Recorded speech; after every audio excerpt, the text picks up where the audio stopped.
নমস্কার, শ্রীকুটির পক্ষ থেকে আমার সকল বন্ধুকে আরও একবার অনেক অনেক স্বাগত জানাই। আশা করি সবাই খুব ভালো আছেন। আজকে আমি যে রেসিপিটি বানাবো সেটা বাচ্চা বড় সবারই ভীষণ প্রিয় চিকেন মোমো।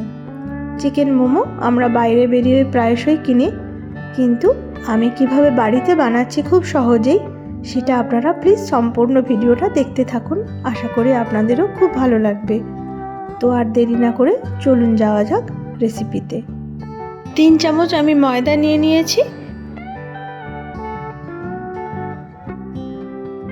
আর 1 চামচ কর্নফ্লাওয়ার আর ময়দা আমি ভালোভাবে মিশিয়ে নিচ্ছি। এতে অল্প জল দিয়ে মাখিয়ে নিতে হবে। ডোটা একটু শক্তভাবেই মাখতে হবে।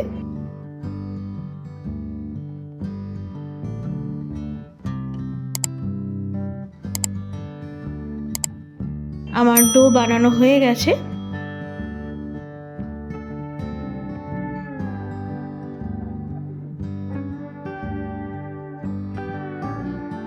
অল্প সামান্য আমি এর মধ্যে সাদা তেল একটু ছড়িয়ে দিয়ে এটা আমি 1 ঘন্টা রেস্টে রেখে দিলাম। এবার আমি মোমোর স্টাফিংটা রেডি করে নিচ্ছি। নিয়েছি চিকেন কিমা, এর মধ্যে দিয়ে দিচ্ছি পরিমাণ মতো নুন, গোলমরিচের গুঁড়ো আর দিয়ে দিচ্ছি আদা রসুন বাটা, পেঁয়াজ কাঁচা লঙ্কা বাটা, সামান্য বাটার আর অল্প সয়া সস। স্প্রিং অনিয়ন আমি কেটে নিচ্ছি।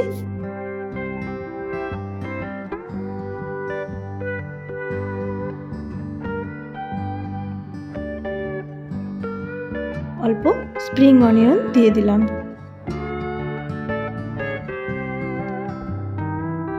এইবার এটা আমি ভালোভাবে মিশিয়ে নিলাম।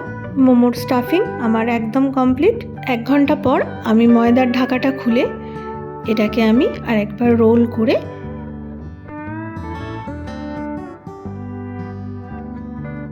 আমি পিস পিস করে কেটে পাতলা পাতলা করে বেলে নিচ্ছি।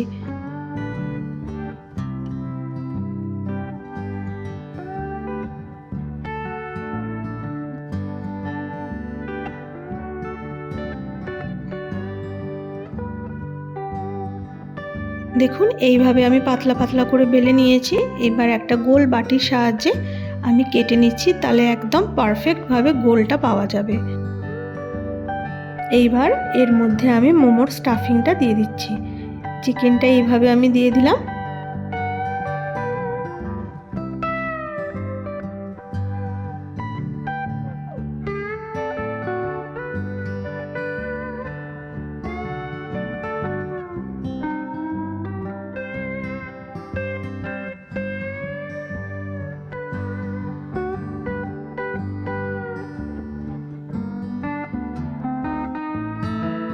মোমো আমার রেডি হয়ে গেছে।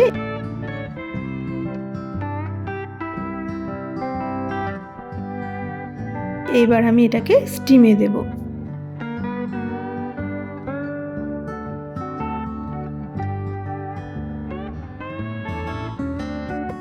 মোমো স্টিম হচ্ছে, এর ফাঁকে আমি চটপট চাটনি বানিয়ে ফেলি।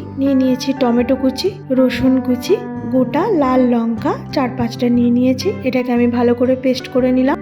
এরপর ফ্রাইং প্যানে সাদা তেল দিয়ে মিশ্রণটা আমি ঢেলে দিলাম।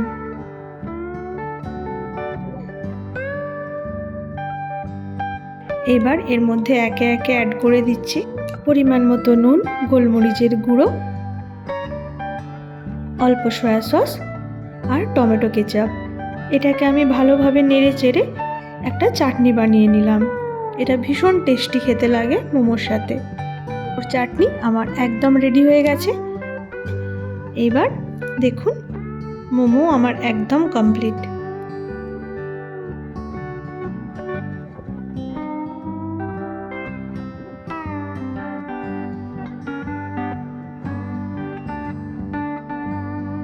এইভাবে খুব সহজেই আপনারাও বাড়িতে বানিয়ে ফেলতে পারেন চিকেন মোমো। চিকেন মোমো আপনাদের কেমন লাগলো, আপনাদের মূল্যবান মতামত আমাকে জানাবেন। আর আমার চ্যানেলে যারা আমার নতুন বন্ধু তারা চ্যানেলটিকে সাবস্ক্রাইব করে পাশে থাকা বেল আইকনটা প্রেস করে দেবেন। তাহলে খুব সহজেই আপনাদের কাছে চলে আসবে আমার সমস্ত রেসিপির নোটিফিকেশান। নমস্কার। পরদিন দেখা হবে নতুন কোনো রেসিপিতে। আজকের মতো নমস্কার।